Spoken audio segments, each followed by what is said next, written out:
आइए अगला गीत जो है कहना है हमारे समाज के लोगों से, सर्व समाज से।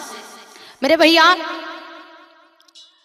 ये जो हमारे आपके बीच में वेद पुराण ग्रंथ लिखे गए, इनमें दोष किसी दूसरे का नहीं है और पढ़ने वालों का भी दोष नहीं है। आप दोष जानते हो किसका है? जिसने लिखा है। कैसे? तुम देखो भैया, अरे लेखक की यह चाल,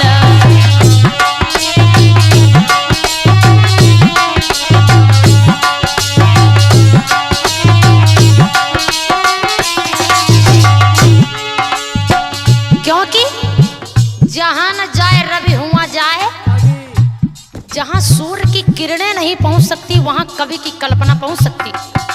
तो यहाँ इसमें दोष किसी का नहीं है।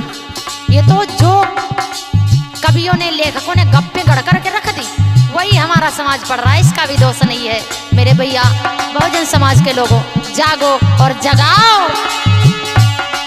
तुम देखो भैया लेखक की यह चाल,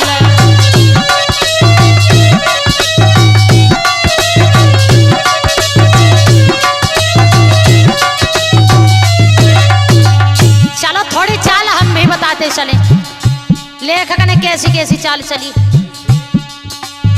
क्षीर सागर में शेष नाग के ऊपर विष्णु सोते होंगे,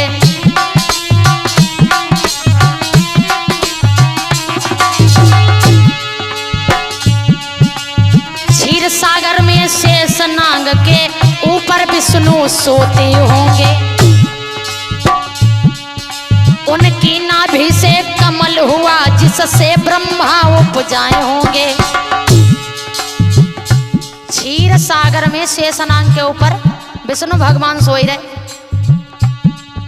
उनकी नाभि से कमल हुआ जिससे ब्रह्मा का जन्म हुआ। यही बताते हैं। अब बताओ, यानी संतानें स्त्रियां पैदा करती हैं या पुरुष पैदा करते हैं? जरा सोचो। उनकी नाभि से कमल हुआ जिससे ब्रह्मा उपजाए होंगे,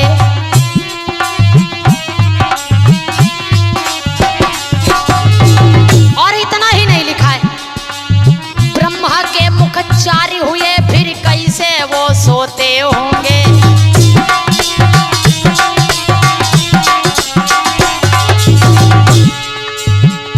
लिखने को कुछ भी लिख दे तो क्या हम लोग मान लेंगे? सभी लोग समझदार हो, होशियार हो, पढ़े लिखे हो मेरे समाज के भैया, जागो। ब्रह्मा के मुख चारि हुए फिर कैसे वो सोते होंगे, नीचे से नाक रगड़ती होगी तो पड़े पड़े रोते होंगे।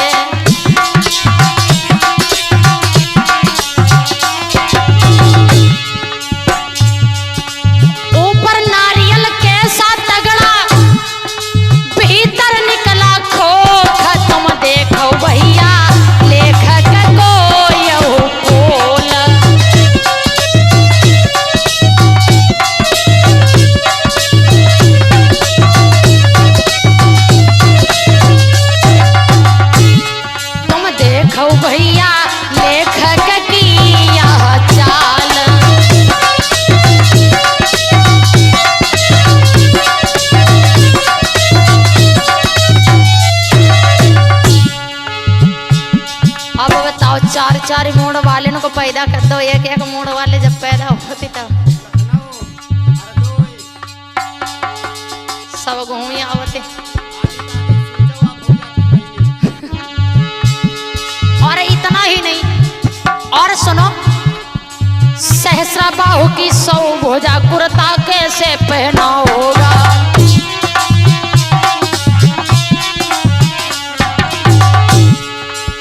सहस्रा बाहु के 100 बाहें बताई दे, 100 बाहें हैं, दुई वाहन वाले नाई पैदा होते हैं। अब उनमें बहन से पूछो कि बेचारी कितने यानी दुखों का सामना करती हैं, उसके बाद में माँ बनने का सौभाग्य प्राप्त होता है। दो वाहन को जब पैदा हो तब तो अबे सौवान वाले कहां से पैदा हुए? सहस्रा बाहु की 100 भुजा कुर्ता कैसे पहना होगा?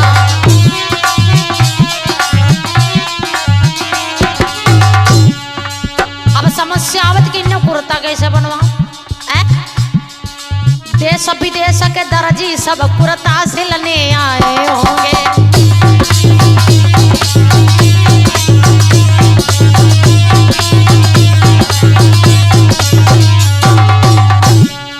अपने यहाँ तो दर्जी पूरे नहीं भये हुए हैं, विदेश से आए हुए हैं।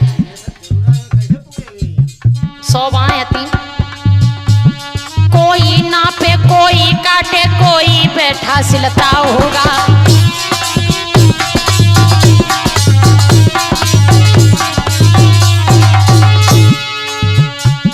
जब भूल कहीं होती होगी तब झगड़ा खूब होता होगा।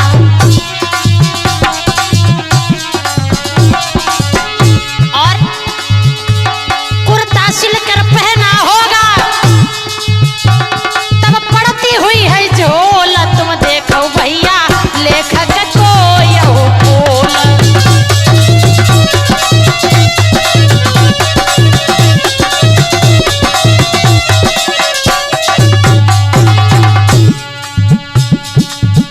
और समस्या आ रही है, जितने इतिहास इनके पढ़ो बेढंगे उतने को समझ में नहीं आवत। और सुनो, 60,000 सगर के लड़का कैसे वो जीते होंगे?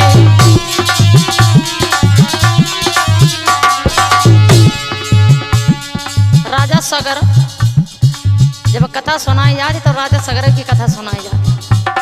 राजा सगर के 60,000 लड़के हैं, 60,000।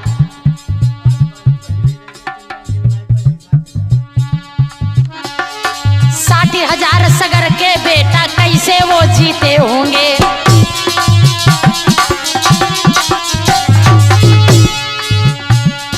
देश विदेश की दाई नाई सब नारू काटी में आई होंगी।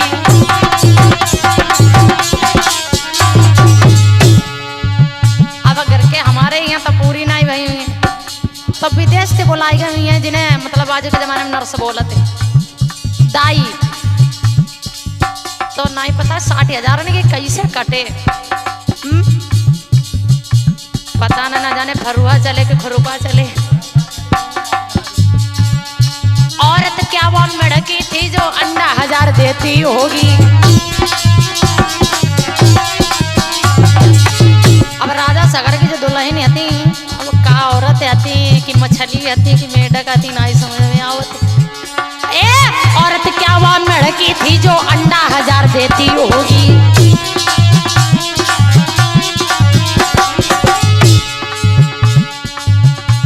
और माँ का दूध पिया नहीं बच्चन ने,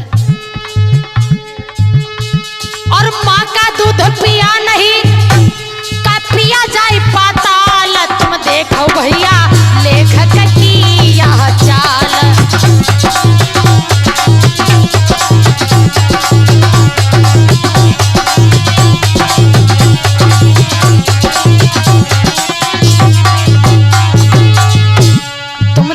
भैया लेखक की यह चाल।